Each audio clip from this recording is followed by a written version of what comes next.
তুমি কি নিয়ে টেনশনে? পরীক্ষা নিয়ে টেনশনে। বাহ, তুমি কি টেনশনে আছো নাকি? টেনশনে নাই? তো টেনশন থাকা লাগবে না পরীক্ষা নিয়ে। তুমি তুমি টেনশনে আছো নাকি পরীক্ষা নিয়ে?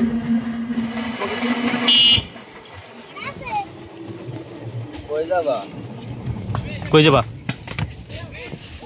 তুমি কোন ক্লাসে পড়ো? ক্লাস 2-তে। তোমরা কোন ক্লাসে পড়ো? 1 ক্লাসে। আর সাইকেল চালা আসতেছো তুমি কোন ক্লাসে? 5-এ। তো অনেক বড় হয়ে গেছো। এই যে আরো ছাত্রছাত্রীরা যাচ্ছে।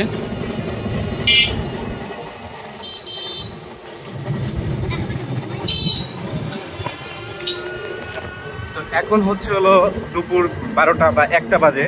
তো এই সময়টা সাধারণত স্কুল ছুটি দিয়ে থাকে। আর স্কুল ছুটি শেষে গ্রামের বা স্কুলের যে মাঠটা থাকে বা রাস্তাটা থাকে, সেই রাস্তায় কিন্তু ছাত্রছাত্রী একদম পরিপূর্ণ থাকে, ভরপুর থাকে।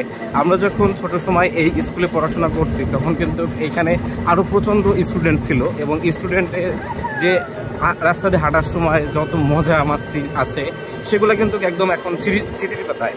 তো এই যে দেখতে পাচ্ছেন, আগে কিন্তু আমরা হাইটে যাইতাম, বাড়ি থেকে স্কুলে আসতাম হাইটে, এবং স্কুল থেকে বাড়ি পর্যন্ত হেঁটে হেঁটেই আসা যাওয়া করতাম সাধারণত।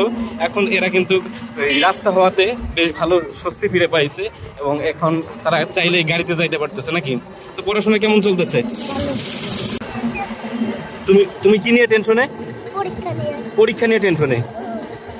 বাহ, তুমি কি টেনশনে আছো নাকি? টেনশনে নাই? তো টেনশন থাকা লাগবে না পরীক্ষা নিয়ে। তুমি টেনশনে আছো নাকি পরীক্ষা নিয়ে? তোমাদের পরীক্ষা কবে? ফাইনাল পরীক্ষা কবে? এখন বলে নাই। আচ্ছা, মানে হয়তো তোমাদের পরীক্ষা হবে আমি বলি ডিসেম্বরে, বুঝছো?